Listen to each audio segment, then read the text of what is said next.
One of the things I get asked about the most is how do you seal your door hangers?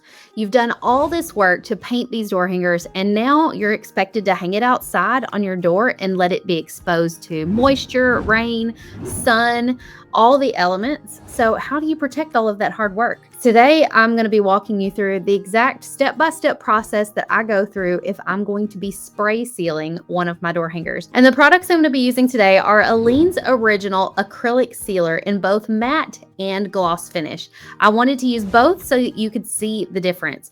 Personally, my favorite is the gloss finish. I love when the light bounces off of it and it looks nice and shiny. That just makes me feel like it's even more protected, although I don't know if it really matters.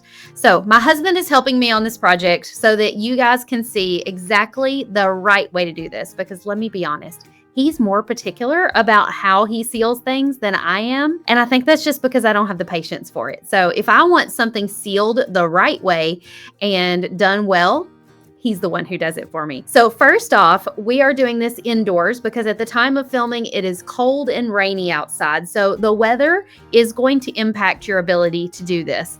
If you don't have a place indoors to do this, you may have to opt for a brush-on sealer, which I have a video about that on my YouTube channel here somewhere. Or you may just have to wait until the weather clears up and you can do it outdoors. But you're gonna wanna make sure and do it on a day when it's not super cold or super hot or windy.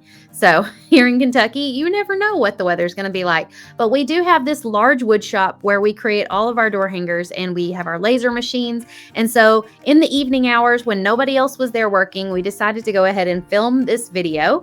And we laid out some cardboard on top of a pallet rack of wood so that we didn't have to bend over quite so far. You could also just do this on the ground, but we laid down some cardboard. That way we have a clean surface and there's not going to be anything like dust or debris blowing onto the project while we're spraying it. So we start off by laying all the projects out on the cardboard face up, and we are going to give each one of them a coat of the sealer. So we started off with the matte finish sealer and we sprayed over this Yay birthday cake design. And if you're watching closely, you'll notice my husband is spraying and stopping and then spray and stop. It's not one continuous spray of back and forth.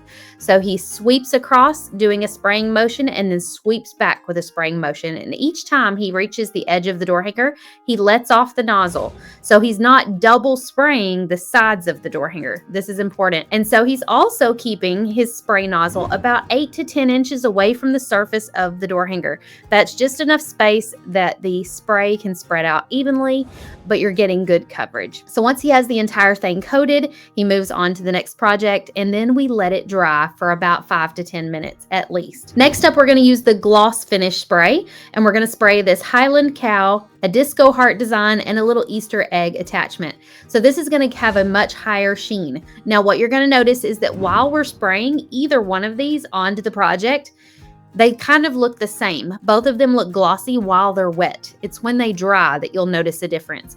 And so just like before, he is going side to side and he is stopping spraying on the edge of the door hanger. So it's like shh, shh, shh. You can also see how close he's getting. He's staying about 8 to 10 inches right above the door hanger, and he's doing a nice even sweeping motion from one end to the other. Now, once these have had about 10 minutes to dry, he is coming back and doing a second coat on the door hanger. So at this time, he has switched back to the matte sealer and he's doing a second coat on the Yay birthday cake design. But instead of going horizontally left and right, he has rotated and he's now going in the opposite direction.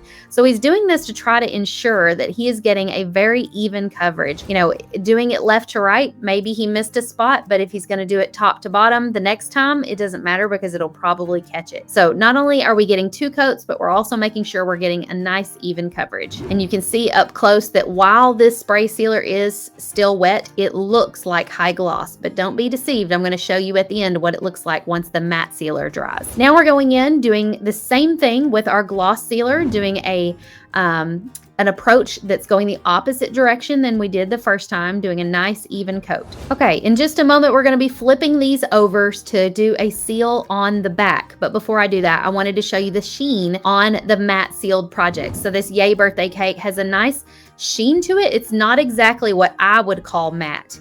It's more of like an eggshell sort of finish. So it is you can clearly see that it's protected and been sprayed with something, but it's not nearly as glossy as like this Easter egg on the other side. The Easter egg was coated with a high gloss sealer, and you can see that it literally reflects the light beautifully. Same thing with the Disco Heart. It shines and just really does reflect the light really well. Not quite a mirror finish, but pretty close. And then last but not least, our Highland Cow is shining really well. You can see a little glint in her sunglasses there. Okay, now it's time to flip these projects over, and we're going to spray seal the back. You might be wondering, why would we do this?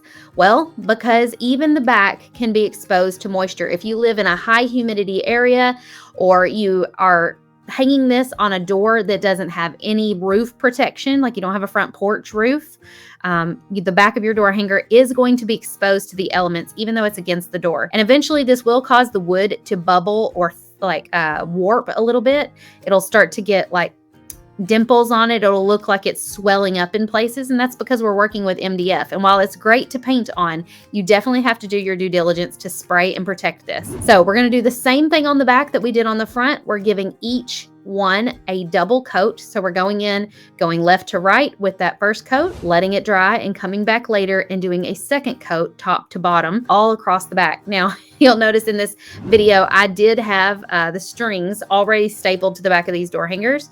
And so my husband did have to move them out of the way a little bit and just spray around them, but that's not going to hurt anything at all. So if you've already attached a string to your door hanger, don't worry, you don't have to take that off. You can just spray right around it and keep going. Now, before you call this done, there's one extra step that you need to do. We propped these door hangers up on just scrap pieces of wood, little pieces of 2x4, and we went around the edge and sprayed the raw edge of the door hanger. So this is not the top or the bottom. This is literally the lasered edge. This helps seal and lock in, because even though that edge might look nice and finished, it is with the laser, but that doesn't mean it's waterproof.